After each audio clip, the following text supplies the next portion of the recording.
ஆச்சி மசாலா. எந்த சமையலும் ருசி தேடும் ரகசியம். 20 ரூபாய்.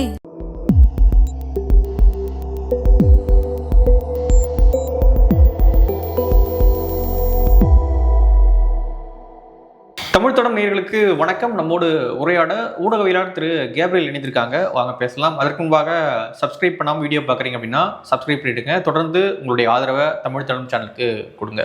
வணக்கம். வணக்கம். டீலிமிட்டேஷன் அப்படின்ற இஷ்யூ பெரிய இஷ்யூவாக போயிட்டு இருக்கு. இந்தியா முழுக்க பெரிய பேசுபொருள் இன்னைக்கு டீலிமிட்டேஷன் தான். குறிப்பாக தமிழ்நாட்டில் ஸ்டாலின் அவர்கள் வந்து கருப்பு கொடி ஏற்றி பேப்பரை எரித்து பெரிய விஷயமா போயிட்டுருக்கு. நேற்று அதை தாக்கல் பண்ணாங்க. அந்த மசோதா தாக்கல் பண்ணி விவாதங்கள்லாம் போயிட்டு இருந்தது. எப்படி பார்க்குறீங்க டீலிமிட்டேஷன் அப்படின்றத எப்படி ஓவராலாக பார்க்குறீங்க? நம்ம டீலிமிட்டேஷன் பற்றி நம்ம டீட்டெயில்டாக பேச வேண்டிய ஒரு அவசியம் இருக்குது. ஒன்று, டீலிமிட்டேஷனில் சில சிக்கல்களும் இருக்குது, கண்டிப்பாக அதையும் நம்ம பேசணும். ரெண்டாவது, டீலிமிட்டேஷனில் இருக்கக்கூடிய சிக்கல்களை தாண்டி டீலிமிட்டேஷனை வச்சு அரசியல் பண்ணுறோன்ற பேரில் ஏகப்பட்ட குழப்பங்களை கிரியேட் பண்ணிட்டு இருக்காங்க. மிஸ்இன்ஃபர்மேஷனை ஸ்ப்ரெட் பண்ணிட்டு இருக்காங்க. அதை வச்சு அரசியல் பண்ணிட்டு இருக்காங்க. அதனால ஏகப்பட்ட குழப்பங்களும் வந்துட்டு இருக்கு. ஸோ அதை பற்றியும் நம்ம டீட்டெயில்டாக பேச வேண்டியிருக்கு. ஏன்னா இது எலெக்ஷன் டைம். அதனால முடிஞ்ச அளவுக்கு கையில் என்னெல்லாம் கிடைக்குதோ எல்லாத்தையும் அரசியலுக்கு பயன்படுத்துறது திமுக. இப்போ நீங்கள் ஒரு இஷ்யூ நிஜமாவே மக்களுக்கு பிரச்சனை நீங்கள் பார்க்குறீங்கன்னா அதுக்கு உண்மையான தீர்வு கொடுக்க தான் நீங்கள் யோசிக்கணுமே தவிர அதை வச்சு அரசியல் பண்ண பார்க்கக்கூடாது. அரசியல் பண்ணி அதுலேருந்து மைலேஜ் எடுக்க பார்க்கக்கூடாது. பட் அன்ஃபார்ச்சுனேட்லி நீங்கள் டீலிமிட்டேஷன் பெரிய ஆபத்துன்னு சொல்கிறீங்க. ஆனால் தெரிஞ்சே நிறையா ஃபேக் நியூஸ் எல்லாம் பார்த்தோம்னா இங்கே ஒரு குரூப் வந்து ஸ்ப்ரெட் பண்ணிட்டு இருக்காங்க. ஸோ நம்ம ஒரு கிளாரிட்டி கொடுக்க வேண்டிய தேவை இருக்குது. முதல்ல இப்போ டீலிமிட்டேஷன்னா என்ன அப்படின்றத நம்ம கிளியராக முதல்ல நம்ம புரிஞ்சுப்போம். இப்போ இந்தியன் கான்ஸ்டியூஷனை பொறுத்தளவில் நம்ம சோஷியல் ஜஸ்டிஸ், எக்கனாமிக் ஜஸ்டிஸ், இந்த மாதிரியான விஷயங்களை இந்தியன் கான்ஸ்டியூஷன் கேரண்டி கொடுக்குது. அதே மாதிரி பொலிட்டிக்கல் ஜஸ்டிஸும் முக்கியமான ஒரு எலிமெண்ட். ஒவ்வொரு சிட்டிசனுக்கும் பொலிட்டிக்கல் ஜஸ்டிஸும் ரொம்ப அவசியம் அப்படின்றத கான்ஸ்டியூஷன் வந்து சொல்லுது. ஸோ அந்த வகையில் பொலிட்டிக்கல் ஜஸ்டிஸ்னா என்ன? எல்லாருக்கும் ஈக்குவல் ரெப்ரசன்டேஷன் இருக்கணும். தமிழ்நாட்டில் இருக்கக்கூடிய ஒரு வாக்காளனுக்கும் ஈக்குவலான ரெப்ரசன்டேஷன் இருக்கணும். டெல்லியில் இருக்கவனுக்கும் ஈக்குவலான ரெப்ரசன்டேஷன் இருக்கணும். பஞ்சாபில் எல்லா பகுதியிலையும் ஈக்குவலான ரெப்ரசன்டேஷன் இருக்கணும். இப்போ ஒரு பகுதியில் 10 லட்சம் மக்களுக்கு ஒரு எம்பி இருக்காங்கன்னு வச்சுப்போம். இன்னொரு பகுதியில் 20 லட்சம் மக்களுக்கு ஒரு எம்பி இருக்காருன்னு வச்சுப்போம். அப்போ ஈக்குவலான ரெப்ரசன்டேஷன் இல்லை. இந்த பகுதியில் 10 லட்சம் பேருக்கு ஒரு எம்பி, அப்போ ஒருத்தருக்கு ஒரு எம்பின்னு வச்சுப்போம். அங்கே 2 பேருக்கு ஒரு எம்பி தான் ரேஷியோ வைஸ் பார்த்தோம்னா. ஸோ அப்போ ஈக்குவலான ரெப்ரசன்டேஷன் இல்லை. ஸோ அப்போ ஈக்குவலான ரெப்ரசன்டேஷன் கொடுக்கணும்னா பாப்புலேஷன் ஏறும்போது அதுக்கு ஏற்றாற்போல் சீட்ஸை வந்து ஸ்ப்ளிட் பண்ணணும். இப்போ உதாரணத்துக்கு யூபியில் பாப்புலேஷன் இன்க்ரீஸ் ஆகுதுன்னு வச்சுப்போம். அதுக்கேற்ற மாதிரி யூபியில் சீட்ஸையும் இன்க்ரீஸ் பண்ணணும். தமிழ்நாட்டில் பாப்புலேஷன் கம்மியாகுதுன்னு வச்சுப்போம். அப்போ தமிழ்நாட்டில் வந்து சீட்ஸையும் கம்மி பண்ணணும். அது போக இப்போ தமிழ்நாட்டுக்குள்ளேயே பார்த்தோம்னா சில பகுதிகளில் பாப்புலேஷன் இன்க்ரீஸ் ஆகிருக்கும், சில பகுதிகளில் பாப்புலேஷன் கம்மியாக இருக்கும். ஸோ அப்பயும் அங்கேயும் பார்த்தோம்னா எல்லைகளை வந்து ரீட்ரா பண்ணணும். இந்த மாதிரியான விஷயங்கள்லாம் ரெகுலராக பண்ணிட்டு இருக்க வேண்டிய அவசியம் இருக்குது. ஸோ அதுக்காக தான் இந்த டீலிமிட்டேஷன் அப்படின்ற விஷயத்தை வந்து கொண்டு வராங்க. 51 சென்சஸ் எடுக்கிறாங்க. அதுக்கப்புறம் டீலிமிட்டேஷனை இம்ப்ளிமெண்ட் பண்ணுறாங்க. அப்போ பார்த்தோம்னா சீட்ஸ் வந்து ஓவராலாக இன்க்ரீஸ் ஆகுது. அதே மாதிரி 61 ஒரு சென்சஸ் எடுக்கிறாங்க. அதுக்கப்புறம் திரும்பவும் பார்த்தோம்னா டீலிமிட்டேஷன் கொண்டு வராங்க. டீலிமிட்டேஷன் கமிஷன்லாம் ஃபார்ம் பண்ணி அதை இம்ப்ளிமெண்ட் பண்ணுறாங்க. அப்போ தமிழ்நாட்டுக்கு 2 சீட் கம்மியாகுது. வேறு நிறையா ஸ்டேட்ஸுக்கு பார்த்தோம்னா சீட்ஸ் வந்து இன்க்ரீஸ் ஆகுது.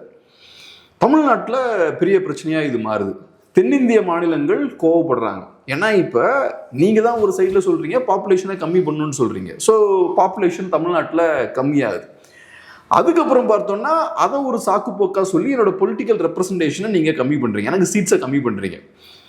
பாப்புலேஷனை கம்மி பண்ணாமல் இருக்கவங்க, அதாவது நீங்கள் சொல்கிறதுக்கு நேர்மாறான விஷயத்த பண்ணுறாங்க, அவங்களும் நீங்கள் ரிவார்ட் பண்ணுறீங்க. நீங்கள் சொல்கிற பேச்சை கேட்குற எனக்கு பனிஷ்மெண்ட் கிடைக்குது, சீட்ஸை கம்மி பண்ணுறீங்க.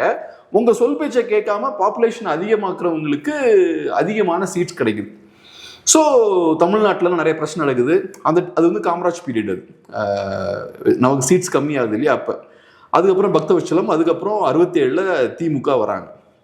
அந்த டைமில் காங்கிரஸுக்கு நிறைய பிரச்சனைகள் தமிழ்நாட்டில் இருக்குது. ஹிந்தி இம்போசிஷன், அப்புறம் உணவு தட்டுப்பாடு, இந்த மாதிரி ஏகப்பட்ட பிரச்சனைகள் இருக்குது. அதில் இதுவும் ஒரு பிரச்சனை. ஸோ நார்த் வந்து ரொம்ப டாமினன்ட் ஆகிட்டு இருக்கு, சவுத் வந்து வஞ்சிக்கப்படுது. ஸோ நம்ம சீட்ஸ்லாம் கம்மி பண்ணிட்டாங்கன்ற மாதிரி திமுக இதை ஒரு பெரிய இஷ்யூவாக எடுக்கிறாங்க. தேவையான இஷ்யூ தான். ஏன்னா நமக்கு ரெப்ரசன்டேஷன் கம்மியாகிறத நம்ம அலோவ் பண்ண முடியாது.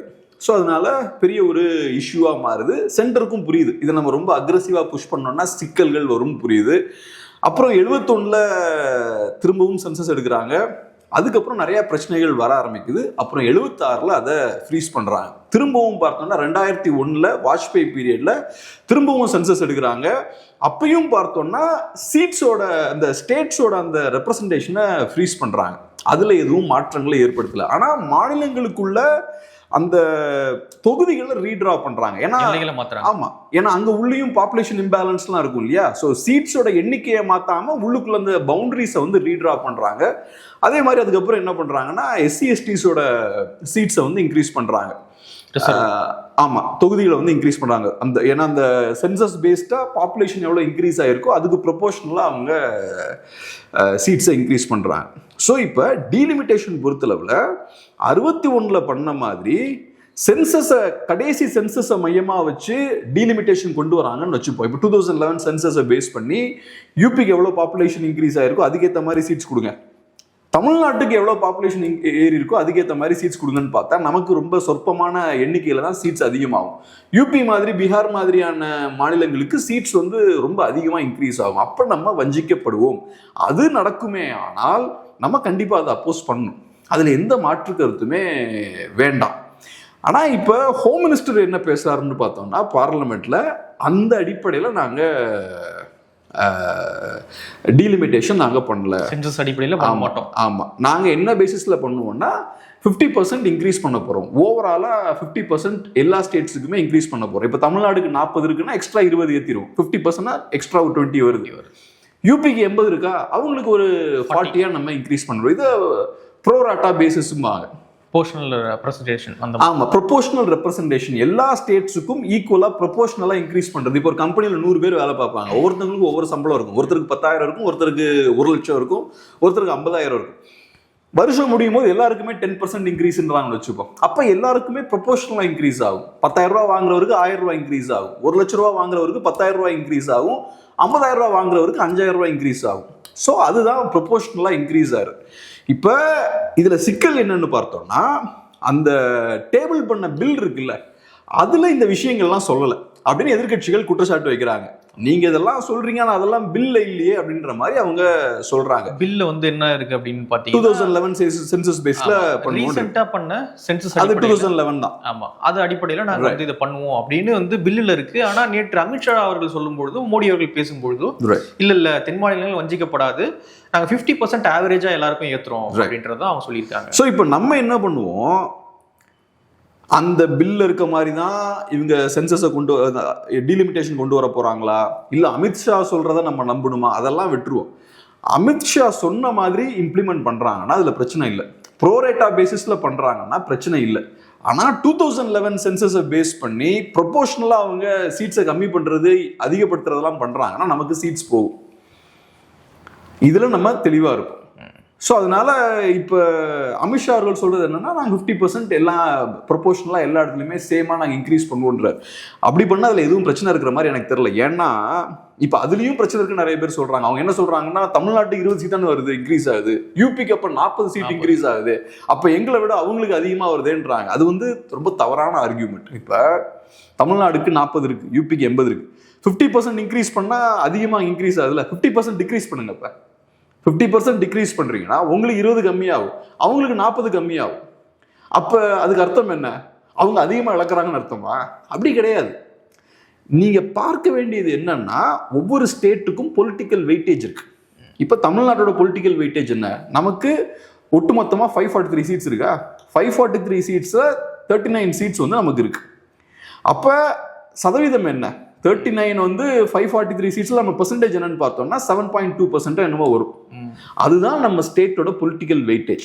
ஸோ நீங்க ப்ரொபோஷனலா எல்லா ஸ்டேட்ஸுக்குமே 50% இன்க்ரீஸ் பண்றீங்கன்னா நம்ம பொலிட்டிக்கல் வெயிட்டேஜ் மாறாது. இப்போ அதுதான் வந்து தமிழ்நாட்டுக்கு பார்த்தீங்கன்னா பழைய டேட்டா படி பார்த்தீங்கன்னா 7.18% நம்மளுடைய அப்படியே தான் இருக்கு, அதிகாரம் இருக்கு. பழைய டேட்டா இல்ல, எப்பவுமே அப்படிதான் இருக்கு. ப்ரொபோஷனல் ஏத்துனா அப்போ புதுசா வரும்பொழுது 7.23ன்னு சில சும்மா லைட்டா பாயிண்ட் அளவுல கொஞ்சம் ஏறுற மாதிரி தெரியுது. ஆனா அது இது கிடையாது, ஒரே அளவு தான் சார். பாயிண்ட் வைஸ் கொஞ்சம்லாம் இறங்க வாய்ப்பு இல்லை, இது கணக்கு, இது மேக்ஸ். இல்ல பாயிண்ட் வைஸ் 7.18ன்னு பழசு இருக்கு. இப்போ ப்ரொபோஷனலா ஏற்றும் போது 7.23 ஆகுது. அப்ப யாரோ கணக்குல தப்பு பண்ணிருக்காங்க, அப்படி ஏறாது, அப்படி மாறாது அது. இப்ப அதான் சொல்ல வரேன், நீங்க ப்ரொபோஷனலா 50% இன்க்ரீஸ் பண்றீங்க, அது மேக்ஸ். இது 50% கரெக்டா நீங்க இன்க்ரீஸ் பண்றீங்க, அப்ப எல்லாருக்குமே ஈக்குவலா அது இன்க்ரீஸ் ஆகும். 50%னா 39ல 50 ஏற்றும் பொழுது அதுல பாதி வரும் இல்லையா? ஸோ அதனால அவங்க அதுக்கான காரணம் என்னன்னா, இப்போ யூனியன் டெரிட்டரிஸ் எடுத்துக்கிட்டோம்னா ஒரு சீட் இருக்கு சில யூனியன் டெரிட்டரிஸுக்கு, அவங்களுக்குலாம் ஏற்ற மாட்டாங்க. அதே மாதிரி சில யூனியன் டெரிட்டரிஸுக்கு 3 சீட்ஸ் இருக்கலாம், அப்ப 2 சீட்டா ஏத்திடுவாங்க. சோ அது வந்து சின்ன ஃபிராக்ஷனலான சில பிரச்சனை, சில பாயிண்ட் வந்து அது வந்து ரொம்ப நெக்லிஜிபிளான விஷயம். பட் அது வந்து நம்ம பேச வேண்டிய அவசியம் இல்லை. நம்ம பேச வேண்டிய விஷயம் என்னன்னா, உங்களோட பொலிட்டிக்கல் வெயிட்டேஜ் பாதிக்கப்படாது. இன்ஃபேக்ட் இப்ப நமக்கு வந்து அதிகமாகிறது தான் நிறைய வாய்ப்பு இருக்கு. ஏன்னா இப்ப நமக்கு 39 சீட்ஸ் இருக்கு. இதை பண்ணியாச்சுன்னா நமக்கு வந்து எவ்வளவு வரும்ன்றாங்க. இப்போ வந்து பழைய அடிப்படையில் பார்த்தோம்னா நம்மளுடைய ப்ரொபோஷனல் ரெப்ரசன்டேஷன் அப்படின்றது வந்து 7.18 அப்படின்னு இருக்கு. இப்போ வந்து இந்த 50% ஏற்றும் பொழுது 7.23 ஆகுது. அதான் ஏன்னா கொஞ்சம் ஏறுது. ஏன்னா இப்ப நமக்கு ஆட் நம்பரா இருக்குன்னு வச்சுப்போம். ஆமா, ஈவன் நம்பரா இருந்தா கொஞ்சம் லைட்டா குறையும், ஆட் நம்பரா இருந்தா கொஞ்சம் லைட்டா இன்க்ரீஸ் ஆகும். அதுதான் இப்ப யூபில பாத்தீங்கன்னா, இப்ப பழையபடி பாத்தீங்கன்னா 14.73 இருக்குது அவருடைய அளவு. இப்போ புதுசா அளவு பாத்தீங்க அப்படின்னா 14.70.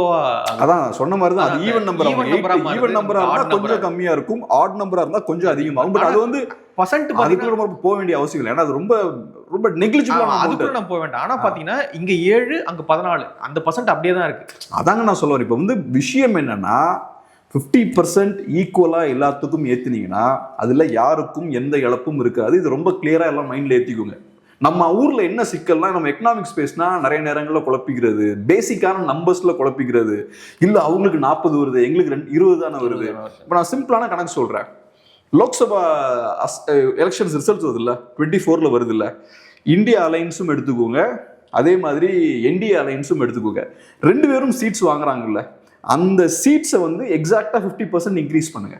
அதே மாதிரி இவங்களோட 50% இன்க்ரீஸ் பண்ணுங்க. ஓவராலா இந்தியாவில் இருக்கக்கூடிய இந்த சீட்ஸ் இருக்குல்ல, அதையும் 50% இன்க்ரீஸ் பண்ணுங்க. மற்ற எல்லா கட்சிகளோட சீட்ஸையும் 50% இன்க்ரீஸ் பண்ணுங்க. இப்போ என்ன பேலன்ஸ் இருக்கோ அதே பேலன்ஸ் அப்படியே இருக்கும். உங்களோட பொலிட்டிக்கல் அவுட்கம் அது எந்த வகையிலையும் மாத்திக்காது. அதே மாதிரி இப்ப ஏகப்பட்ட பில் அவங்க டேபிள் பண்றாங்கல்ல, எல்லாம் பாருங்க, ஓட்டிங் வரும்போது ஒவ்வொரு பில்லையும் ஓட் பண்றாங்கல்ல, அந்த நம்பர்ஸை எடுங்க, இந்த 50% நாங்க அப்ளை பண்ணுங்க. நீங்க ஒவ்வொருத்தரையும் செக் பண்ணி பாருங்க, ஒரு சேஞ்ச் வராது. 24ல ஜெயிச்ச பாஜக தோக்க போறது கிடையாது, பெருசா எதுவும் மாறிடாது. அதுல அதே ப்ரொபோஷனலா அதே பெர்சன்டேஜ் தான் வரும். அதே மாதிரி சில நேரங்கள் என்ன சொல்றாங்கன்னா, அப்போ யூபிக்கு எக்ஸ்ட்ரா 40 சீட் வருதுன்னா எம்பி ஃபண்ட்ஸ் எல்லாம் 40 சீட்டுக்கு எக்ஸ்ட்ரா வருமே, அதெல்லாம் ஒன்றும் கிடையாது, அதுவும் ப்ரொபோஷனலா தான் வரும். ஸோ ப்ரோரேட்டா பேசிஸ்ல பண்றாங்கன்னா எந்த பிரச்சனையும் கிடையாது, இது ரொம்ப தெளிவா ஏத்திக்கோங்க. ஆனா இதுல சிக்கல் என்னன்னா, ப்ரோரேட்டா பேசிஸ்ல பண்ணாம 2011 சென்சஸ் அடிப்படையில் பண்றாங்க. தமிழ்நாட்டுக்கு பாப்புலேஷன் பெருசா இன்க்ரீஸ் ஆகல, யூபியில பாப்புலேஷன் பெருசா இன்க்ரீஸ் ஆயிருக்கு. ஸோ அந்த வகையில அதுக்கேற்ற மாதிரி நாங்க டீலிமிட்டேஷனை கொண்டு வருவோன்றாங்கன்னா அது சீரியஸான பிரச்சனை, அதை நம்ம அலோவ் பண்ண கூடாது.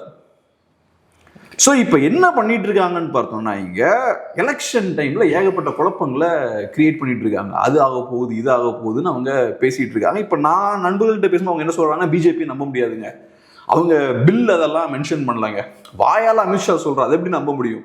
ஸோ எனக்கு தெரியல இதுல சதி இருக்கா சதி இல்லையானா நமக்கு தெரியல. நான் இருக்கிற விஷயத்தை வச்சு நான் பேசுறேன். ஹோம் மினிஸ்டர் பார்லிமெண்ட்ல அதை பேசுறாரு, ஒரு நாட்டோட ஹோம் மினிஸ்டர், அதை நான் ரொம்ப கேஷுவலா எடுத்துக்க முடியாது. ஸோ ஹோம் மினிஸ்டர் இன்னைக்கு ஒன்று சொல்லிட்டு இதுக்கு நேர் ஆப்போசிட்டான இன்னொரு விஷயத்த வேற இடத்துல பண்ண முடியுமான்னு எனக்கு தெரியல. அப்படி பண்றாருன்னே வச்சுப்போமே, பண்றாருன்னா நீ அதை ஸ்டாப் பண்ணணும், அது பெரிய தவறு, அது நமக்கு பெரிய பாதிப்பை ஏற்படுத்தும். ஸோ அதனால இங்க நம்ம தெளிவா சொல்லிடுவோம். ஏன்னா இப்ப நம்ம பேசுற விஷயங்களை ஏதாவது பேசுறோம்னா அதை கட் பண்ணி சகட்டு மெனிக்கு ஸ்ப்ரெட் பண்ணி விட்டு நம்மள அட்டாக் பண்றது, இவன் பார் டீலிமிட்டேஷன் சப்போர்ட் பண்றான் பாரு அதுன்னு. ஸோ அதனால கிளியரா சொல்றேன், ப்ரோரேட்டா பேசிஸ்ல எடுக்கிறாங்கன்னா பிரச்சனை கிடையாது. அதை தாண்டி 2011 சென்சஸை பேஸ் பண்ணி இவங்க கொண்டு வராங்கன்னா நமக்கு பாதிப்பு ஏற்பட வாய்ப்பு இருக்குது. அது சீரியஸான விஷயம். இது போக இன்னொரு பெரிய ஒரு சிக்கல் என்னன்னா, நான் எப்படி பார்க்குறேன்னா, இந்தியாவுக்குள்ள ஒரு பெரிய ஒரு சிக்கல் இருக்கிறதாவும் பார்க்குறேன். இப்போ பாப்புலேஷன் எடுத்துக்கிட்டிங்கன்னா, தமிழ்நாடோட பாப்புலேஷன் இப்போ எவ்வளோ இருக்குது? அரௌண்ட் ஒரு 8 இருக்குமா? 2011 சென்சஸ் படி 8 வரலாம் நினைக்கிறேன். 7.5 நினைக்கிறேன். 7.8 ரவுண்டாக 8 வச்சுக்குமே. சரி, ஒரு 7.5. எனக்கு 8 பார்த்து ஞாபகம் இல்லை எனக்கு. சரி, ஓகே, 7 to 8ன்னு வச்சுப்போம். யூபியோட பாப்புலேஷன் 19 நினைக்கிறேன். இப்போ பீகாரோட பாப்புலேஷன் எடுத்துக்கிட்டோம்னா அரௌண்ட் ஒரு 10 or 11 இருக்கும் நினைக்கிறேன். 9, 10, 11 இந்த மாதிரி ஏதோ ஒரு நம்பரில் இருக்கும். ஒரு காலத்தில் பீகாரை விட நமக்கு பாப்புலேஷன் அதிகமாக இருந்தது 51 சென்சஸில். ஆனால் இப்போ பார்த்தோம்னா பீகார் நம்மளை விட ஒரு அரை பங்கு பெருசாக பாப்புலேஷனில் இருக்குது. இதில் பீகார் வேற பிரிச்சிருக்காங்க பீகார். அப்போ பிரிக்கப்படலை. ஆமாம். ஸோ அந்த விஷயம் ஒன்று இருக்குது. யூபியோட பாப்புலேஷன் பார்த்தா அதுவும் பார்த்தோம்னா நம்மளை விட ரொம்ப அதிகமான ரேட்டில் வளர்ந்துட்டு இருக்கு. நம்ம பாப்புலேஷன் ஏறக்குறைய ஒரு 2 மடங்கு இன்க்ரீஸ் ஆயிருக்கு. அவங்களோட பாப்புலேஷன் பார்த்தோம்னா 2.5-3 மடங்கு இன்க்ரீஸ் ஆயிருக்கு. ஸோ அப்போ நம்ம கான்ஸ்டியூஷன், நான் என்ன சொன்னேன், எல்லாருக்குமே பொலிட்டிக்கல் ஜஸ்டிஸை என்ஷூர் பண்ணுது. அப்போ எல்லாருக்குமே ஈக்குவல் ரெப்ரசன்டேஷன் இருக்கணும். தமிழ்நாட்டில் 10 லட்சம் தமிழர்களுக்கு ஒரு ரெப்ரசன்டேட்டிவ் இருக்காருன்னா, அங்கே 15-20 லட்சம் பீகாரிஸுக்கும் யூபி ஆளுக்கும் ஒரு ரெப்ரசன்டேஷன் தான் இருக்கு.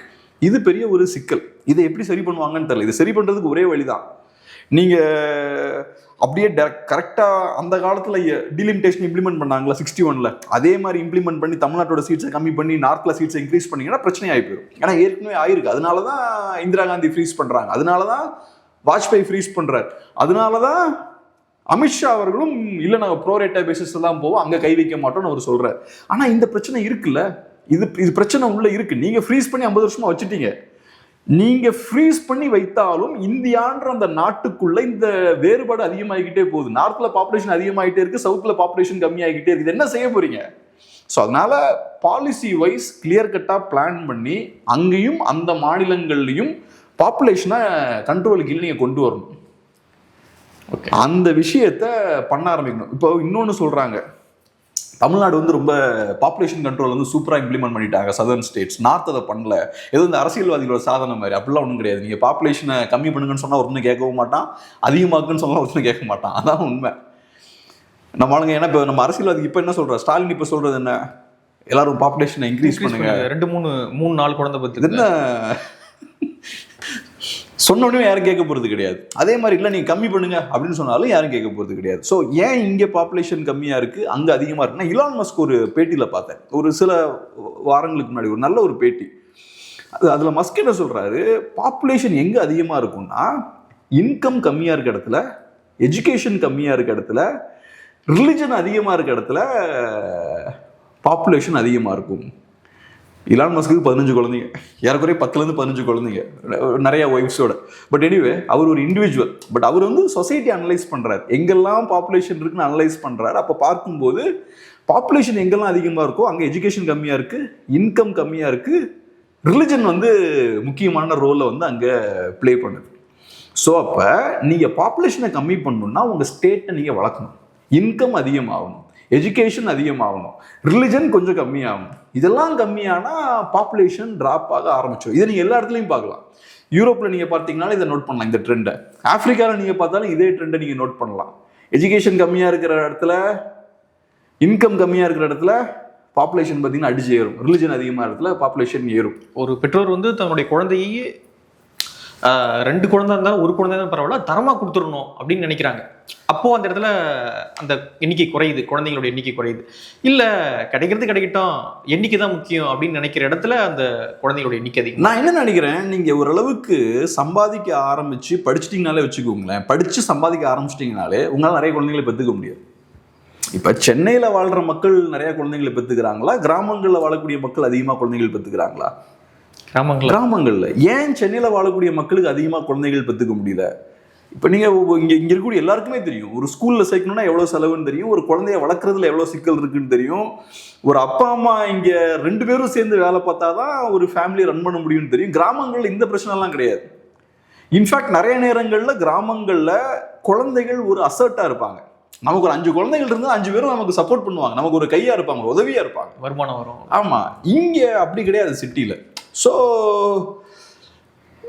நிறைய குழந்தைகள் வளர்க்கணுன்ற ஆசை இருந்தாலுமே கூட சில நேரங்கள் இந்த பொருளாதாரம் வந்து அவங்கள அனுமதிக்காது. ஸோ அதனால ஒரு பகுதி நல்லா வளருது, எஜுகேஷன் நல்லா இருக்கு, அப்புறம் ரிலிஜன் ரொம்ப வீக்காக இருக்குன்னா, கொஞ்சம் வீக்காக இருக்குன்னா, அப்போ நேச்சுரலாக பார்த்தோம்னா பாப்புலேஷன் கண்ட்ரோல் ஆக ஆரம்பிக்கும். ஸோ அதனால நார்த்தை இவங்க வளர்த்த வேண்டிய வேலையை பார்க்கணும். அதை செய்யாமல் இருந்தாலும் இந்த டிவைட் இன்க்ரீஸ் ஆகிட்டே இருக்கு. இப்போ பார்த்தீங்கன்னா பீகாருக்கும் தமிழ்நாட்டுக்கும் இடையே இருக்கக்கூடிய இந்த டிவைட் வந்து இன்க்ரீஸ் ஆகிட்டே இருக்கு. இந்த டிவைட் இன்க்ரீஸ் ஆகிட்டே இருந்தால் நீங்கள் இப்படி டீலிமிட்டேஷனை ஃப்ரீஸ் பண்ணி வச்சு வண்டியை ஓட்டிகிட்டே இருக்க முடியாது. ஆக்சுவலாக நியாயப்படி பார்த்தோம்னா 61 பண்ண மாதிரி டீலிமிட்டேஷன் பண்ணணும். அதுதான் நியாயப்படி அவனுக்கு பீகார்காரனுக்கு கரெக்டாக இருக்கும். ஆனால் நான் அதை அலோவ் பண்ண முடியாது. என்னோட சீட்ஸ் கம்மியாக இருக்குது, நான் எப்படி அலோவ் பண்ண முடியும்? அப்போ ஓவராலாக இந்தியாவில் என்னோட ரெப்ரஸன்டேஷன் ரொம்ப கம்மியாகிட்டே இருக்குமே, அதை நான் அலோவ் பண்ண முடியாது. ஸோ நம்ம என்ன சொல்கிறோம், நீங்கள் அங்கே முதல் வண்டியை சரி பண்ணுங்க. அது இன்னைக்கு நாளைக்கு நடக்கிற விஷயம் கிடையாது. ஆனால் உங்களுக்கு 50 வருஷம் டைம் இருந்திருக்கு. நீங்கள் 50 வருஷமாக நீங்கள் அதை சரி பண்ணாமல் இன்னும் மோசமாக்கிறீங்க. ஸோ அதை ஃபியூச்சரில் சீக்கிரமாக சரி பண்ணுங்க, இதே ரூட்டில் வாங்க அப்படின்றது வந்து முக்கியமான ஒரு பாயிண்ட்.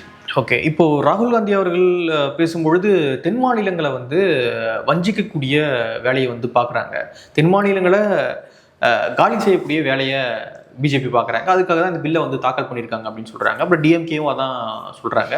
ஸோ ஆக்சுவலாக என்ன நடக்குது அப்படின்றத மக்கள்கிட்ட கொண்டு போய் சேர்க்காம மக்கள் புரிஞ்சிக்க விடாமல் ஒரு அரசியல் இங்கே நடந்துகிட்டு இருக்கா, எப்படி பார்க்குறீங்க? அதான் இப்போ இதை வந்து கிளியராக பேசணும். இப்போ ஒன்றும் இல்லை, ப்ரோரேட்டா பேசிஸில் டீலிமிட்டேஷன் பண்ணுறாங்கன்னா பிரச்சனை எல்லாம் நம்ம பேசியிருந்தோம். அதை கட் பண்ணி தவறாக மிஸ்இன்ஃபர்மேஷனை ஸ்ப்ரெட் பண்ணுறாங்க. இவன் பாடுறா கேப்ரியல் டீலிமிட்டேஷனை சப்போர்ட் பண்ணுறான், இவன் ஒரு சங்கீடா, இவன் ஒரு மங்கீடா, அப்படி இப்படின்னு பேசிகிட்டு இருக்காங்க. ஸோ அவங்கள பொறுத்தளவில் எல்லாத்தையும் ஒரு அரசியல் பிரச்சாரமாக பார்க்குறாங்க. இப்போ நம்ம வந்து இப்போ பேசுறதுக்கு காரணம் ஒரு தெளிவை ஏற்படுத்தணும். அப்படி நான் நிஜமாவே தப்பாக பேசுகிறேன்னா எனக்கு இன்புட்ஸ் வரும், அதை நான் வச்சு நான் திருத்திப்பேன். ஆனால் நீங்கள் எல்லாத்தையுமே பிரச்சாரத்துக்கு பயன்படுத்தணும்னு பார்க்குறீங்க. ஸோ எதை எப்படி கரெக்டாக கட் பண்ணலாம், எதை வச்சு எப்படி மிஸ்லீட் பண்ணலாம். ஸோ கேப்ரியல் பார்த்தீங்கன்னா டீலிமிட்டேஷனுக்கு ஆதரவாக இருக்காங்க. நம்ம டீலிமிட்டேஷனுக்கு ஆதரவு கிடையாது. ப்ரோரைட்டா பேசிஸில் நீங்கள் டீலிமிட்டேஷன் கொண்டு வரீங்கன்னா எனக்கு பிரச்சனை இல்லைன்னு தோணுது. நான் சொல்கிறேன், இப்போ கிளியராக சொல்கிறேன், அமித்ஷா இன்னைக்கு இதை சொல்லிக்கிட்டு நாளைக்கு வேற ஒன்றை பண்ணாருன்னா அதுக்கு நான் பொறுப்பு கிடையாது. அப்போ நீங்கள் ஸ்டாப் பண்ணி தான் ஆகணும். ஆனால் அமித்ஷா சொல்கிறது உண்மையாக இருக்குமே ஆனால் அதில் பெரிய சிக்கல் கிடையாது. ஆனால் நீங்கள் ரெண்டையும் போட்டு குழப்பிக்க கூடாது. அதே மாதிரி மத்திய அரசும் பார்த்தோம்னா உமன்ஸ் ரிசர்வேஷன் பில்லையும் டீலிமிட்டேஷன் பில்லையும் பார்த்தோம்னா கிளப் பண்ணுறாங்க. அதுவும் பெரிய தப்பு. இது ரெண்டையும் போட்டு மிக்ஸ் பண்ணிக்க வேண்டிய அவசியமே இல்லை. அது தனி, இது தனி. ஸோ நீங்கள் ரெண்டையும் போட்டு குழப்பிட்டு இருக்கீங்க. அதே மாதிரி இதை டிஸ்கஸ் பண்ணுறதுக்கு தேவையான டைமை நீங்கள் கொடுக்கல. கரெக்டாக எலெக்ஷன் டைமில் இதை உள்ளே கொண்டு வரீங்க. உங்களுக்கு தெரியும் சவுத்தில் தான் அது பிரச்சனையாகும்னு தெரியும். கரெக்டாக இங்கே சவுத்தில் எலெக்ஷன் நடக்கும்போது நீங்கள் உள்ளே கொண்டு வரீங்க. அதை டீலிமிட்டேஷனால பாதிக்கப்படுற ஸ்டேட்ஸ்னால் யாரெல்லாம் இருப்பாங்க? கேரளா, நம்ம ஆந்திரா, கர்நாடகா, இவங்களாம் தான் பாதிக்கப்படுவோம். இங்கே கேரளாலையும் இங்கேயும் இப்போ ஒரு எலெக்ஷன் மூட் இருக்குது. கேரளாலையும் அப்படி தான் எலெக்ஷன் மூட் இருக்குது. இங்கே எலெக்ஷன் நடக்க போகுது, வரப்போகுது. ஆனால் வந்து ஒய்எஸ்ஆர் வந்து சப்போர்ட் பண்ணுறேன்னு சொல்லியிருக்காங்க. தெலுங்கு தேசம் சந்திரபாபு நாயுடு அவர்கள் சப்போர்ட் பண்ணுறேன்னு சொல்லியிருக்காரு. ஸோ இப்படி சில கட்சிகளும் சப்போர்ட் பண்ணுறேன்னு தான் சொல்கிறாங்க. அதான் இப்போ ப்ரோரேட்டா பேசிஸில் எடுக்கிறாங்கன்னா எனக்கு தெரிஞ்ச பிரச்சனை இல்லைங்க. அப்படி பிரச்சனைகள் வருமே ஆனால் அதை நீங்கள் என்கிட்ட சொல்லுங்கள், நான் டெஃபினட்டாக மாற்றிக்கிறேன். ஆனால் தப்பாக கணக்கு போட்டு சொல்லிட்டு இருக்கக்கூடாது. இங்கே பாருங்கள், எங்களுக்கு 20 ஏறுது, அவங்களுக்கு 60 ஏறுதுன்னு சொல்லக்கூடாது. அது கரெக்டான கணக்கு கிடையாது. ஸோ நீங்கள் கரெக்டாக இந்த சிக்கல் வருதுன்னு சொன்னீங்கன்னா நான் புரிஞ்சுக்கிறேன். ஆனால் டிவியில் நான் நிறைய நேரங்களில் பார்க்குறேன், நமக்கு 20 தான் ஏறுது, அவங்களுக்கு 40 ஏறுதுன்றாங்க. அப்போ நீங்கள் 50% குறைச்சா அவங்களுக்கு 40 கம்மியாகும்ல, நமக்கு 20 தானே கம்மியாகும். அப்போ குறைச்சா நமக்கு அட்வான்டேஜ், ஏற்றுனா அவங்களுக்கு அட்வான்டேஜ். இது என்ன கணக்குது? அப்படி கிடையாது. ஸோ நம்ம பார்க்க வேண்டியது ஸ்டேட்டோட பொலிட்டிக்கல் வெயிட்டேஜ் என்னன்னு பார்க்கணும். அதை நம்ம கான்ஸ்டண்ட்டாக வச்சுக்கணும். ஸோ அதுதான் முக்கியமான விஷயம். பட் இங்கே என்னென்னா நான் ஒன்று கிளியராக சொல்கிறேன், இன்னைக்கு பிஜேபி பார்ட்டி செய்கிற விஷயத்தோட காங்கிரஸ் பார்ட்டி இதை விட அதிகமாக ஸ்டேட்ஸோட உரிமைகளை பறிச்சாங்க. பிஜேபிக்காரங்களும் மாநிலத்தோட உரிமைகளை பறிக்க தான் செய்கிறாங்க, பறிச்சாங்க. எந்த மத்திய அரசாக இருந்தாலும் மத்தியில் இருக்கக்கூடிய ஒரு கட்சி மாநிலங்களோட உரிமையை பறிக்க தான் செய்யும். அது தவறு, அதை நம்ம ரெசிஸ்ட் பண்ணணும். இதுக்கு முன்னாடி காங்கிரஸ் பண்ணிச்சு, இப்போ பிஜேபி பண்ணுறாங்க. திமுக நாளைக்கு மத்தியில் அதிகாரத்துக்கு தான் இதுதான் பண்ணுவாங்க. இப்போ சிக்கல் என்னன்னா, ஸோ காங்கிரஸ் இப்போ சொல்கிறாங்களே, இந்த பேச்செல்லாம் பேசுகிறாங்களே, இதை ஏற்கனவே காங்கிரஸ் பண்ணது தான்.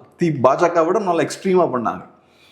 திமுக கட்டக்கூடிய சிக்கல் என்னன்னா, திமுகனால நான் சொல்கிறேன், 2011 சென்சஸ் படி 1961 சென்சஸ்க்கு அப்புறம் நடந்த டீலிமிட்டேஷன் இருக்குல்ல, அதே மாதிரி பண்ணி சீட்ஸை கம்மி பண்ணுறாங்கன்னே வச்சுப்போம் பாஜக. அப்படி பண்ணால் கூட திமுகவில் ஒன்றும் பண்ண முடியாது. இவ்வளவு பேச்செல்லாம் பேசுவாங்க. இந்த பேச்செல்லாம் பேசுறதுக்காக இது எலெக்ஷன்னால. ஆனா ஆக்சுவலா தமிழ்நாட்டுக்கு பாதிப்பு ஏற்படுதுன்னே வச்சுக்கிட்டாலும் திமுகவை நம்பி பிரயோஜனம் இல்லை. இல்ல வீடியோலாம் வெளியிட்டு இருந்தார் ஸ்டாலின் அவர்கள். நீங்க 50-60களில் பார்த்த திமுகவை திரும்ப இந்தியா பார்க்க வேண்டியது இருக்கு, இது நான் ரொம்ப கடுமையா பேசுறேன் அப்படின்னு சொல்றாங்க. இப்ப 2 சீட் நம்ம இழந்திருக்கோம் 61 சென்சஸ்க்கு அப்புறம். திமுக 67ல பவருக்கு வராங்க. 60களில் இருந்த திமுகவால திரும்ப நம்ம இழந்த சீட்ஸை திரும்பி வாங்க முடியலையே. இப்ப வரைக்கும் எனக்கு தெரிஞ்சு ஸ்டாலின் அவர்கள் பேசுறாரு, அப்போ ஒரு பெரிய ஒரு தவறு நடந்து போச்சுன்னு. ஆனா இவ்வளவு ஆண்டுகள் ஆச்சு, 67க்கு அப்புறம் 50 வருஷம் ஆயாச்சு, இன்னைக்கு வரைக்கும் விட்ட சீட்ஸை வாங்க முடியலையே. அது காங்கிரஸ் பீரியட்ல நடந்தது. காங்கிரஸ்ல காமராஜர் இருக்காரு, அதுக்கப்புறம் பக்தவச்சலம், அதுக்கப்புறம் தான் திமுக வருது. அதெல்லாம் ஓகே. ஆனாலும் விட்டது நீங்க வாங்கிருக்கணும்ல. அதெல்லாம் சொல்லி தானே பிரச்சாரம் பண்றீங்க அந்த காலத்துல. இது ஒரு பெரிய அநீதின்னு. அப்ப அந்த அநீதியை நீங்க சரி பண்ணிருக்கணும்ல. அப்புறம் இன்னொன்னும் பார்த்தா எல்லாத்தையுமே அரசியல் பண்றது. இப்ப அந்த காலத்துல குழந்தைகள் கம்மியா பெற்றுக்குங்கன்றாங்க, இன்னைக்கு அதிகமா பெற்றுக்குன்றாங்க. இது ரெண்டு எது கரெக்ட்? இது பொலிட்டிக்கல் கொஸ்டின்ல இப்ப நான் கேட்கறது. நீங்க ஒரு அரசியல் கட்சி, இப்ப நீங்க என்ன சொல்றீங்க? அந்த காலத்துல குழந்தைகள் கம்மியா பெற்றுக்கணும், அதுதான் நல்லது. அப்ப அப்படிதான் சொல்லுவாங்க. நிறைய குழந்தைகள் பெற்றுக்கிறதுன்றது ரொம்ப பிற்போக்குத்தனமான விஷயம். பெண்கள் என்ன குழந்தை பெக்கிற சைல்ட் பேரிங் மெஷின்ஸா அப்படின்னு சொல்றீங்க. உடனே நம்ம எல்லாம் என்ன பண்றோம்? முற்போக்குத்தனமா இருக்கணும்னு எல்லாம் நினைக்கிறாங்கன்னு வச்சுப்போம். உடனே கம்மியா எடுத்தது, பாப்புலேஷன் கம்மியாகுது. இப்ப நீங்க என்ன சொல்றீங்க? நிறைய குழந்தைகள் பெற்றுக்கணும், 3-4 குழந்தைகள் பெற்றுங்க ஸ்டாலினே சொல்றாரு. இது ரெண்டுல எது கரெக்ட்? தமிழ்நாட்டுக்கு எது நல்லது? இது கரெக்ட்னா அப்ப அன்னைக்கு நீங்க தப்பு பண்ணீங்களா? ஸோ அதனால கரெக்டான ஒரு ஸ்டாண்டை இவங்க எடுக்கணும். இவங்களுக்கு முதல்ல ஒரு பொலிட்டிக்கல் கிளாரிட்டி இதுல இல்லை. இவங்களை பொறுத்தளவில் எல்லாத்தையும் அரசியலுக்கு யூஸ் பண்ணணும் தான் இவங்க பாக்குறாங்க. ஸோ அப்படி பார்க்கும்போது இந்த சிக்கல்லாம் வருது. இப்போ இல்லை 50-60ல இருந்த திமுகவாலே பண்ண முடியல. ஆமா, அன்னைக்கு அவங்களுக்கு பெரிய லக்கேஜ் கிடையாது. ஆமா, அவங்களுக்கு மீது வழக்கு இல்லை, சொத்து கிடையாது, எதுவுமே கிடையாது, வாரிசு அரசியல் அன்னைக்கு கிடையாது. ஆனா அன்னைக்கு இருந்த திமுகவாலே ஓரளவுக்கு தான் போக முடிஞ்சு. தடை பண்றோம் அப்படின்னாங்க, பிரிவினை பேசுவோம், தடை பண்ணுவோம்ட்டாங்க. அதெல்லாம் கிடையாது, நான் பின்வாங்கிட்டேன்ட்டார். அப்புறம் பின்வாங்கி அன்னைக்கு அவங்களுக்கு இருந்த பிரச்சனை அதுதான். ஆமா, அன்னைக்கு பின்வாங்கிட்டு ராடிகலா போனீங்கன்னா தடை பண்ணிட்டு வந்துட்டாங்க. அப்புறம் பின்வாங்கிட்டு எலெக்ஷன்ல போட்டிட்டாங்க. ஸோ அன்னைக்கு இருந்த திமுகவாலே ஓரளவுக்கு தான் முட்டை முடிச்சு. இன்னைக்கு இருக்கிற திமுகவுக்கு எவ்வளவு லக்கேஜ் பின்னாடி இருக்கு. ஸோ இதை வச்சுக்கிட்டு அவங்களுக்கு ரொம்ப சிம்பிளா நான் சொல்றேன், நீட்டை எப்படி பயன்படுத்தினாங்களோ அதே மாதிரி டீலிமிட்டேஷனை பயன்படுத்த முயற்சி பண்றாங்க. எலெக்ஷன் முடிஞ்சதுக்கு அப்புறம் நீட்டை எப்படி தூக்கி போட்டு போயிட்டாங்களோ அதே மாதிரி டீலிமிட்டேஷனையும் அவங்க தூக்கி போட்டு போயிடுவாங்க. இதை பெரிய ஒரு பேசு பொருளாக கூட வச்சிருக்க மாட்டாங்க எலெக்ஷன் முடிஞ்சதுக்கு அப்புறம். இது எலெக்ஷனுக்காக மட்டும்தான் பண்ணுகிறார்கள். ஒன்று, எலெக்ஷனுக்காக அந்த இஷ்யூவை குழப்பிட்டு இருக்காங்க. ரெண்டாவது, அவங்க சொன்ன மாதிரியே பெரிய ஒரு ஆபத்து வந்தாலுமே கூட திமுகவால ஒன்றும் பண்ண முடியாது. திமுக இன்னைக்கு பிஜேபியோட எல்லாம் போய் சண்டை போடுற அளவுக்கு ஸ்ட்ராங்கான ஒரு பார்ட்டி கிடையாது. இன்னைக்கு பெரிய பெரிய பணபலம் படைத்தவங்க உட்கார்ந்து இருக்காங்க. அவங்களுக்கு எல்லாம் பிசினஸ் இன்ட்ரெஸ்ட் இருக்கு. அவங்க உட்கார்ந்து போராட்டம்லாம் பண்ணிட்டு இருக்க முடியாது. அன்னைக்கு சொல்றாரு, சிறை நிரப்புவோன்றாரு. சிறையில எங்க 10 திமுக உள்ள போவாங்களா? நீ சொகுசா வாழ்ந்துகிட்டு இருக்காங்க எல்லாம்.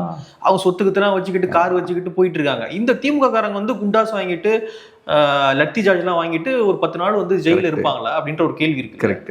அதனால இப்ப இது அதிமுக தான் பெரிய சிக்கல். இது திமுக ஏற்கனவே இந்த எலெக்ஷனை பொறுத்தளவுல பாஜக எதிர்ப்பு அரசியலை தான் மையமா வச்சு எலெக்ஷன் அவங்க ஃபேஸ் பண்ணிட்டு இருக்காங்க. இது அசம்பிளி எலெக்ஷன்.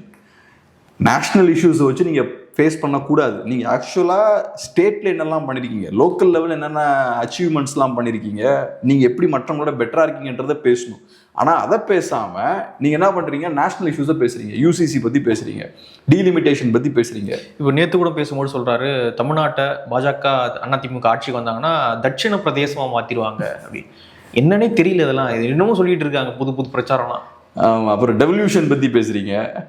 இப்படி இந்த தேர்தலுக்கு சம்பந்தம் இல்லாத நிறைய விஷயங்களை கையில் எடுத்து பேசிக்கிட்டு இருக்கீங்க. இதுல கரெக்டா எலெக்ஷனுக்கு சில நாட்களுக்கு முன்னாடி, 4 நாளுக்கு முன்னாடி இப்போ என்ன பண்றாங்க? பாஜக டீலிமிட்டேஷனை கொண்டு வராங்க. இப்போ திமுக ஃபுல்லா எடுத்து கேம்பெயின் பண்றாங்க. திமுக பயங்கரமா பேசிட்டு இருக்காங்க. அடுத்து என்ன பண்ணுவாங்க? இபிஎஸ் கிட்ட மைக் நிட்டு நீங்க என்ன சொல்றீங்கன்னு கேட்பாங்க. இபிஎஸ் ஏன் பேச மாட்டேங்கிறார், இபிஎஸ் ஏன் இதை செய்ய மாட்டேங்கிறார்? அவருக்கு தர்ம சங்கடமான சூழல்.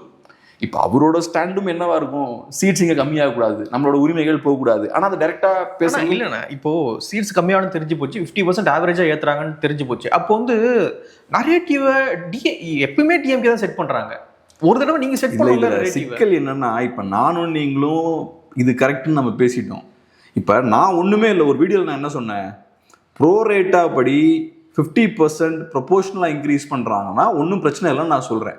அவங்க என்ன எப்படி ப்ரொட்ரே பண்ணுறாங்க ட்விட்டரில், கேப்ரியல் டீலிமிட்டேஷன் சப்போர்ட் பண்ணுறான், அதுதான் அவருக்கு பிரச்சனை இல்லை அப்படின்னு. ஆமாம், இபிஎஸ்க்கு அதான் நடக்கும். அவர் இதை சொன்னார்னு வச்சுக்கோங்க. இல்லைனா இபிஎஸ்சியே அதை நடக்க விடுறான்னு கேட்குறேன். நீங்கள் தானே நரேட்டிவ் செட் பண்ண, நீங்கள் டிஃபென்ஸ்லேயே இருக்கீங்க, எப்பயுமே நீங்கள் அடிக்கவே மாட்டீங்க.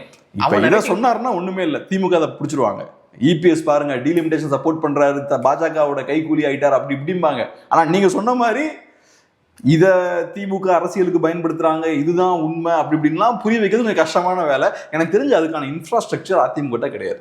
இன்னைக்கு திமுகனால ஏன் நரேட்டிவ் செட் பண்ண முடியாது? தோல்வி அதிமுக. ஆமா, இப்ப திமுக ஏன் நரேட்டிவ் செட் பண்றாங்க? அவங்களுக்கு பெரிய பெரிய ஒரு குரூப் இருக்கு, பெரிய ஒரு டீம் இருக்கு. நான் ஒரு ட்வீட் போட்டு அதை வந்து பிளான் பண்ணி சிஸ்டமேட்டிக் வந்து அடிக்க முடியுது இல்ல. இது அப்ப எல்லாருக்கும் பண்ணுவாங்க. கரெக்டான இன்ஃபர்மேஷன் போயிடக்கூடாதுன்ற அந்த ஒரு விஷயத்த அந்த ட்விட்டர் ஹேண்டில்ஸ்னாலையும் அந்த ஃபேஸ்புக் ஹேண்டில்ஸாலையும் பண்ண முடியுது. அது மட்டும் கிடையாது, இந்த பில்லு என்ன சொல்லுது அப்படின்றதே நேத்தான் தெரியும். ஆமா, பில்லுல ஒன்று இருக்கு, ஹோம் மினிஸ்டர் ஒன்று சொல்றாங்க, முந்தானத்தை நம்மள அடிக்க ஆரம்பிச்சிட்டாங்க. முந்தானத்துலன்னு இது 1.5 வருஷமா பண்ணிட்டு இருக்காங்க. பில்லுல என்ன இருக்குன்னே தெரியாம நான் பகுத்தறிவு பேசுறேன், அது பேசுறேன், இது பேசுறேன்னு சொல்லிட்டு 1 வருஷத்துக்கு முன்னாடி ஸ்டார்ட் பண்ணிட்டாங்க. ஸ்டார்ட் பண்ணிட்டு தமிழ்நாட்டுக்கு 10 சீட்டு குறையுது, பீகாருக்கு யூபிக்கெல்லாம் வந்து 30-40 சீட்டு ஏறுது. எதன் அடிப்படையில் சொல்ற இதை நீ அப்படின்னு கேட்டா அதுக்கு கிடையாது. அப்போ நீ டீலிமிட்டேஷனை சப்போர்ட் பண்றியா அப்படின்னு சொல்லிட்டு ஒரு நரேட்டிவை ரொம்ப அழகா, ஒரு பொய்யான நரேட்டிவை ரொம்ப அழகா செட் பண்ணக்கூடிய திறமை திமுக இருக்கு. எனக்கு தெரிஞ்சாதான் இந்த எலெக்ஷன் முடிஞ்சதுக்கு அப்புறம் எல்லாம் காம் ஆயிரும், ஒரு பிரச்சனை இல்லை. இந்த எலெக்ஷன் வரைக்கும் தான் இந்த இதெல்லாம் இருக்கும். அதுக்கப்புறம் இதை ஒரு இஷ்யூவா பேச மாட்டாங்க, அமைதியா விட்டுட்டு போறாங்க. இந்த டைம்ல பாஜகவும் இப்படி அவசரப்பட்டு இதை பண்ண வேண்டாம். இது முக்கியமான ஒரு விஷயம். அப்ப நீங்க கொஞ்சம் டைம் கொடுக்கலாம். அதுக்கு இவ்வளவு அவசரப்பட வேண்டிய அவசியம் இல்லை. ரெண்டாவது, உமன்ஸ் ரிசர்வேஷன் பில்லையும் டீலிமிட்டேஷனையும் குழப்பிக்க வேண்டியது இல்லை. அதையும் நம்ம தெளிவா சொல்லிடுவோம். அதை அவங்க இன்டென்ஷனலா பண்றாங்க, அதை பண்ண வேண்டிய அவசியமும் இல்லை. அது தனி. பெண்களுக்கு கொடுக்க வேண்டிய 33% ரிசர்வேஷனா பிரச்சனை இல்லாமல் கொடுத்துட்டு போகலாமே, அதை ஏன் இதோட கிளப் பண்ணி இழுத்து பிடிச்சிட்டு இருக்கீங்க? ஸோ அந்த விஷயத்த அவங்க பண்றாங்க, அதை நம்ம டெஃபினட்டா ஏத்துக்கிறோம், அதை அதை அப்போஸும் நம்ம பண்றோம். பட் டீலிமிட்டேஷன் எடுத்துக்கிட்டோம்னா அதை வச்சு இங்கே ஹெவியாக பொலிட்டிக்ஸ் பண்ணுறாங்க.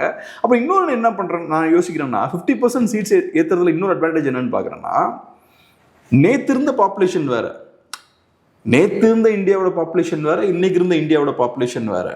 ஏறக்குறைய ஒரு 3 times பாப்புலேஷன் வந்து இன்க்ரீஸ் ஆயிருக்கு. 3 கூட இருக்கலாம், அது நிறைய மடங்கு பாப்புலேஷன் இன்க்ரீஸ் ஆயிருக்கு. அப்போ நேற்று 10 லட்சம் பேருக்கு ஒரு எம்பி இருக்கிறாருன்னா இன்னைக்கு 30 லட்சம் பேருக்கு ஒரு எம்பி இருப்பார்.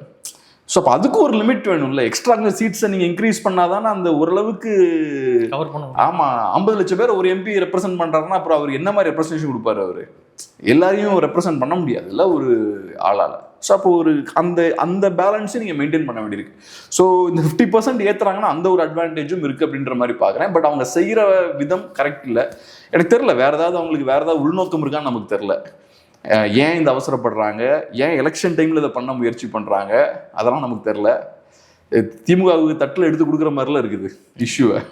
கண்டிப்பாக பாப்பா அவங்களோட இன்டென்ஷன் நமக்கு புரியல, ஆக்சுவலாக புரியல. ஓகே, இன்னொரு ஒரு பார்வை என்னன்னா, இப்போதான் ஏதோ தமிழ்நாடு வஞ்சிக்கப்படுற மாதிரியும், இவ்வளோ நாள் காங்கிரஸ் டைமில் மற்ற டைம்லாம் வந்து தமிழ்நாட்டில் தேனாரும் பாலாரும் ஓடின மாதிரியும் மத்திய அரசு அப்படி கேட்டதெல்லாம் கொடுத்துட்ட மாதிரியும் ஒரு நரேட்டிவ் இங்கே செட் பண்ணப்படுதில்லை. எப்பொழுதுமே தமிழ் வந்து ஒரு 2வது இடத்துல தான் வைக்கப்பட்டிருக்கு. ஹிந்திக்கு தான் முதலிடம் கொடுக்குறாங்க, தமிழர்களுக்குலாம் கொஞ்சம் பின்னாடி தான் வச்சுருக்காங்க, எல்லாத்துலேயுமே கொஞ்சம் நம்மளை தள்ளி தான் வச்சுருக்காங்க. அப்படி இருக்கும்பொழுது திடீர்னு இன்னைக்கு தான் நடந்து போச்சு அப்படின்ற மாதிரி ஒரு பில்டப்பை செட் பண்ணுறீங்கல்ல. நீங்கள் இவ்வளோ நாளாக வந்து ஆட்சி பண்ணியிருக்கீங்க, என்ன பண்ணி கொண்டு வந்துட்டீங்க? நீங்கள் எவ்வளோ நாள் நீங்கள் வந்து மத்திய அரசோடு இணக்கமாக இருந்திருக்கீங்க, கூட்டணியில் இருந்திருக்கீங்க, மத்திய அமைச்சராக இருந்திருக்கீங்க, என்ன பவரை நீங்கள் குறைச்சிட்டீங்க அங்கே?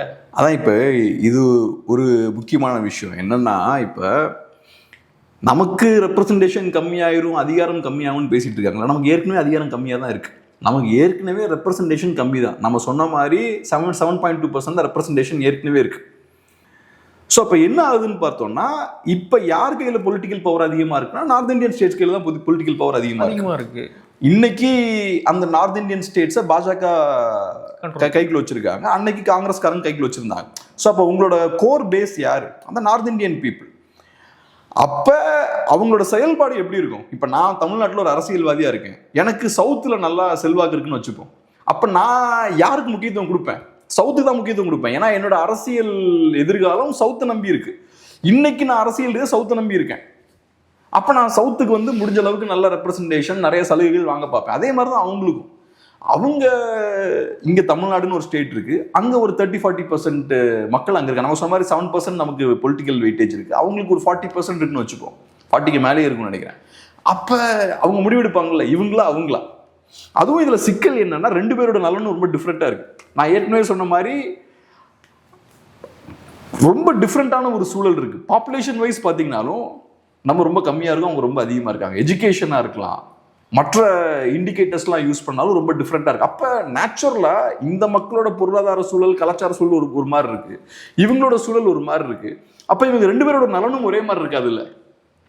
அவங்களுக்கு இப்போ டீலிமிட்டேஷனை வேற மாதிரி இம்ப்ளிமெண்ட் பண்ண வேண்டிய தேவை இருக்குது, ஆனால் எனக்கு ப்ரோ ரேட்டா வைஸ் பண்ண வேண்டிய தேவை இருக்குது. அப்போ 2 பேருக்கும் நலன் வந்து முரண் இருக்கு பாருங்க. ஸோ அப்போ இதை மேனேஜ் பண்ணுறது கஷ்டம். அப்போ நீங்கள் 2 பேரையும் பேலன்ஸ் பண்ணி போக முடியாது, யாராவது ஒருத்தங்களாம் சூஸ் பண்ணணும். அப்போ சென்ட்ரலில் கூடிய கட்சிகளுக்கு நம்ம எலெக்ஷன் ஜெயிக்கணும்னா அவங்க தான் அவசியம். அப்போ நம்ம அவங்களுக்கு ஃபேவராக இருக்கலாம்னு பார்க்குறாங்க. அதுதான் இங்கே நடந்துட்டு இருக்கு. அது நடக்காமல் இருக்கணும்னா தமிழ்நாட்டில் இருக்கக்கூடிய பொலிட்டீஷியன்ஸ் விஜிலண்ட்டாக இருக்கணும், அவங்க நல்ல மக்களுக்காக குரல் எழுப்பணும். ஆனால் நீங்கள் கரெக்டாக இருந்தீங்கன்னா அந்த வேலையை பண்ண முடியாது. ஸோ இன்றைக்கி பார்த்தோன்னா இவங்க இப்போ என்ன பண்ணுறாங்கன்னா, ஒரு அநியாயம் நடக்குதுன்னா அதை யூஸ் பண்ணி எப்படி ஓட்டு வாங்கலான்னு பார்க்குறாங்க, ஆனால் அதை எப்படி சரி செய்யலான்னு பார்க்க மாட்டேங்கிறாங்க. தமிழ்நாட்டு மக்கள் பக்கத்தில் நின்று அதை எப்படி முறியடிக்கலான்னு பார்க்க மாட்டேங்கிறாங்க. நீட்டை அரசியல் லாபத்துக்கு ரொம்ப அற்புதமாக பயன்படுத்தினாங்க, அதுக்கப்புறம் 5 வருஷமா பேசவே இல்லை. அதிமுக வச்சு 7.5 ஒன்று கொண்டு வந்தாங்க, ஏதோ ஒரு தீர்வுக்காக ஒன்று பண்ணாங்க. இவங்க வந்து அந்த 7.5 சரி 2 ஏற்றுறோம் நாங்கள், இல்லை இன்னும் ஒரு 2.5 ஏற்றி 10 ஆக்குறோம் அப்படின்னு கூட 10 ஆக்கல. அவங்க நாங்கள் பேசவே மாட்டோம், அந்த இஷ்யூவே கிடையாது. நான் பேசினாதான் அது இஷ்யூ, நான் பேசலாம் அது இஷ்யூவே கிடையாது. எலெக்ஷன் டைம்ல கரெக்டாக அன்னைக்கு நீட் மாதிரி இன்னைக்கு டீலிமிட்டேஷன் வந்து மாட்டிருக்கு, வச்சு பயங்கரமாக அரசியல் பண்ணுறாங்க திமுகவுக்கு. ஆனால் பிஜேபிக்கு எதிராக சண்டை போடுற அளவுக்கு ஸ்ட்ரென்த் கிடையாது. பிஜேபின்றதை விட சென்ட்ரல் கவர்மெண்ட்டுக்கு எதிராக நின்று சண்டை போடுறவங்களாம் ஸ்ட்ரென்த் கிடையாது. 2வது அதுக்கான தேவை இருக்கான்னு தெரில. ஏன்னா அவங்க என்ன பேசிஸில் அதை பண்ண போகிறாங்கன்றது நேற்று அமித்ஷா பேசுகிற வச்சு பார்க்கும்போது ப்ரோரேட்டா பேசிஸ்ன்றாரு. அப்போ நீங்கள் எதுக்கு தகராறுக்கு எதுக்கு போனாங்க? ஒன்றும் பெரிய தகராறு பண்ணுறதுக்கான ஸ்பேஸ் இருக்கிற மாதிரி எனக்கு தெரில. ஓகே, பார்க்கலாம். மெஜாரிட்டியோடு நிறைவேறுதா பில்லு என்ன அப்படின்றத வெயிட் பண்ணி பார்க்கலாம். நிறைய விஷயங்களை மட்டும் பகிர்ந்துக்கிட்டீங்க. நன்றி.